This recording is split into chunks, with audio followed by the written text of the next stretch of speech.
You've definitely used toilet paper today, right? Or maybe you swiped a credit card to buy your lunch. They were both born in the crowded and loud streets of New York City. Toilet paper and plastic cards are just the start of the list.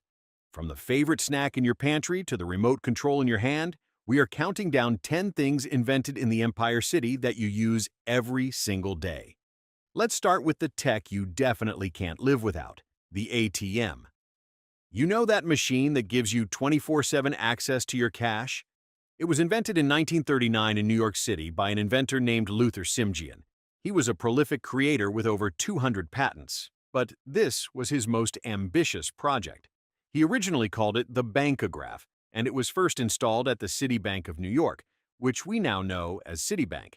The machine was designed to take deposits of cash and checks and provide a receipt, functioning like a robotic teller. But here's the twist. It was a total failure at first. Simjian famously said that the only people actually using the machine were gamblers and prostitutes who didn't want to deal with a human teller face to face. After 6 months of low volume and high skepticism from the general public, the bank took them out. People just didn't trust a machine with their hard-earned money yet. Therefore, the idea sat on the shelf for decades. But fast forward to today, and there are over 3.2 million ATMs worldwide. It is the cornerstone of modern banking, yet it was nearly killed off because Manhattanites in the 30s thought it was only for people with something to hide.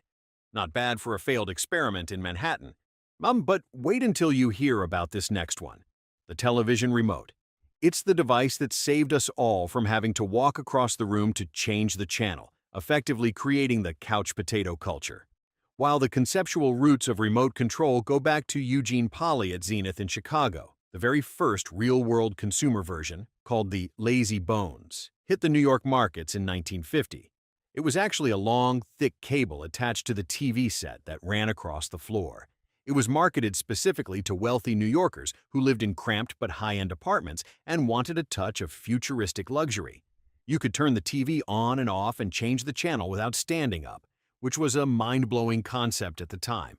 However, customers complained about the cable being a tripping hazard in small NYC living rooms. And therefore, the industry pushed toward wireless technology. Today, the remote is a multi-billion-dollar peripheral industry that changed how television advertising and programming works forever. We take it for granted, but the Lazy Bones in New York started the revolution. You see credit cards everywhere now, but that piece of plastic in your wallet started with a moment of pure social embarrassment. In 1950, a man named Frank McNamara was having a big business dinner at the Major Cabin Grill in Midtown Manhattan. When the bill came at the end of the night, McNamara reached into his pocket and realized he had forgotten his wallet at home. To avoid the scene of being unable to pay in a high-class restaurant, he had to call his wife to drive all the way into the city to bail him out. Vowing never to let that happen again, he came up with a revolutionary idea. He created the Diners Club card, the world's first multi-purpose credit card. It was literally a small cardboard card used to prove you were good for the money so you could pay later. He started with 200 friends and 14 New York restaurants. Within a year, over 42,000 Americans were carrying the card. Today, companies like Visa and MasterCard process trillions of dollars in transactions every year. It changed the global economy, shifted us toward a cashless society, and it all started because a guy forgot his cash in Midtown. Now let's talk about the brands you see in every grocery store. Oreo cookies. They are the world's best-selling cookie, and they were born in 1912 in Chelsea, Manhattan. The National Biscuit Company, or Nabisco, Aller developed them at their massive factory on 9th Avenue, which is actually the site of the famous Chelsea Market today. If you walk through that building today, you are walking through the birthplace of the snack world. It was originally launched as the Oreo biscuit, specifically to compete with a rival cookie called Hydrox, which had been around since 1908. Hydrox was the original, but Oreo had the marketing power of New York behind it. The design of the cookie has changed only slightly over the last century, and the recipe for the cream remains a closely guarded secret. Oreos eventually won the cookie war, becoming a global icon of pop culture. Over 450 billion Oreos have been produced since 1912. Not bad for a factory in Chelsea. You've used Q-tips 1,000 times. Even though every doctor on earth tells you not to put them in your ears. These cotton swabs were invented in 1923 in New York City by a man named Leo Gerstenzang. The story goes that he was watching his wife struggle to clean their baby. She was desperately trying to stick cotton balls onto the ends of toothpicks to reach small areas without hurting the child. He realized this was incredibly dangerous and inefficient. Therefore, he decided to move to New York to manufacture a safe, ready-to-use, sterilized version. He originally called them baby gays, which was a common term for happy babies at the time, but thankfully he changed the name to Q-tips in 1926, with the Q standing for quality. He built the company into a massive success, and today they are found in nearly every bathroom cabinet in the industrialized world. And wait until you hear what New Yorkers did for your bathroom hygiene, because this next one was a total game changer for civilization. Toilet paper. You use it every day, but for most of human history, people used whatever was laying around: newspapers, leaves, old rags, or even corn cobs. That changed in 1857 in New York City. An inventor named Joseph Gaiety realized people needed a dedicated, medicated paper for their sensitivities. Before this, there was no such thing as bathroom tissue. He sold them in flat sheets that were infused with aloe vera to help with hygiene. He was so proud of his invention that he had his own name, Gaiety's medicated paper, printed on every single sheet. He marketed them as a medical product rather than a luxury. But here's the twist. People were so used to using free catalogs and old newsprint that they were hesitant to pay for paper just to throw it away. Therefore, it took a few decades for the idea to really catch on with the masses. Eventually, the Scott brothers in Philadelphia would introduce the rolls we use today, but Gaiety in New York was the man who pioneered the industry. Today, we use 84 million rolls of toilet paper every single day in the United States alone. It's an essential part of the modern world that was born on the streets of NYC, and it was invented completely by accident, just like Jell-O. In 1897, a carpenter and cough syrup manufacturer named Pearl Waite was messing around with gelatin in Leroy, New York, just outside the city. He was actually trying to create a new kind of medicine, or a medicinal tea, but instead, he accidentally created a fruit-flavored dessert by adding sugar and flavoring to the mix. His wife, May, named it Jell-O. But here's the kicker. Waite was a carpenter, not a salesman.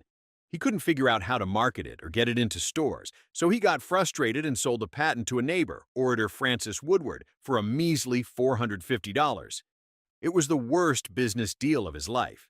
By 1902, Woodward had turned it into a $250,000 business through aggressive advertising and free recipe books. By the mid-20th century, Jell-O was the most popular dessert in America. Today, it is an American staple found in every cafeteria and hospital in the country. It is a multi-billion-dollar brand that started as a carpenter's mistake. Speaking of accidents, did you know that air conditioning wasn't invented to keep people cool? In 1902, a young engineer named Willis Carrier was working at a company in Brooklyn. He wasn't trying to fight the summer heat or make office workers more comfortable. He was trying to solve a very specific industrial problem. He was trying to stop paper from wrinkling and ink from smearing at the Sackett-Wilhelm's printing plant. The humidity in the Brooklyn air was ruining the color prints. He realized that by blowing air over cold coils, he could pull the moisture out of the air. This controlled the humidity, but as a byproduct, it also controlled the temperature. This was the eureka moment for modern AC. For the first several years, it was only used in factories and movie theaters. It wasn't until after World War II that it became common in homes, but the impact is staggering. Without this Brooklyn invention, massive cities like Dubai, then Phoenix, and Las Vegas literally would not exist as they do today. It allowed for the population shift to the Sun Belt and changed the architecture of the entire world. Not bad for a printing plant solution in Brooklyn, but some New York inventions actually changed the entire way we dress and identify ourselves. Take blue jeans. You wear them, your friends wear them, and they are easily the most recognizable garment in human history. Most people associate them with the California Gold Rush and dusty miners out west. While it's true that Jacob Davis and Levi Strauss patented the metal rivet in Nevada in 1873, the business itself started in New York. Levi Strauss actually immigrated from Germany to New York City and founded his dry goods business right there in 1853. He spent years learning the trade in the NYC garment district. But the denim fabric was sourced, and the entire wholesale business model was born in New York before Strauss headed west to follow the money and the miners. New York provided the capital, the materials, and the business structure for the world's favorite pants. Even today, New York remains the fashion capital that dictates how those jeans are styled. Then there is the New York bagel. You know the style: thick, chewy, salty, and perfectly browned. Before the late 1800s, traditional Polish bagels were often small, hard, and strictly a niche food found in small European villages. But when waves of Jewish immigrants moved to the Lower East Side of Manhattan, they perfected a very specific boil-then-bake method. They used local New York water, which famously has a unique mineral content, specifically low levels of calcium and magnesium, that creates that legendary texture we all love. Because of the density of the immigrant population in New York, the bagel industry exploded. Therefore, the New York-style bagel became the global standard for what a bagel should be. Today, it's a multi-billion-dollar breakfast industry. People always say it's the water, but really it's the history and the hustle of the Lower East Side. Now, here is a no-way factor for you: the teddy bear. You probably think it's a German toy because of the Steiff brand, but the iconic American teddy bear is a Brooklyn original. In 1903, a candy shop owner in Brooklyn named Morris Meistum saw a political cartoon in the newspaper.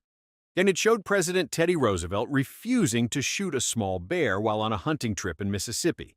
Meistum's wife, Rose, was a seamstress, and she made a plush stuffed bear out of velvet and put it in their shop window with a sign that said, "Teddy's Bear." It was an instant sensation. Passers-by were knocking on the door wanting to buy it immediately. Roosevelt personally gave the Meistums permission to use his name, and Morris went on to found the Ideal Toy Company, which became one of the biggest toy manufacturers in the world. Not bad for a small candy shop in Brooklyn. Finally, we have Scrabble. This global phenomenon was invented in 1938 in Jackson Heights, Queens. An architect named Alfred Mosher Butts found himself unemployed during the Great Depression. With a lot of time on his hands, he decided to create a game that combined the elements of anagrams and crossword puzzles. He actually sat down and meticulously analyzed the front page of the New York Times for weeks, counting how often each letter of the alphabet appeared in English prose.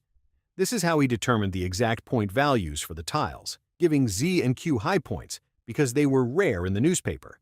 He originally called it Lexico, then Crisscross Words, before it finally became Scrabble. Today, Scrabble is sold in 121 countries and 29 different languages. It was all created because a New Yorker was bored during an economic downturn and used the local newspaper as his research tool.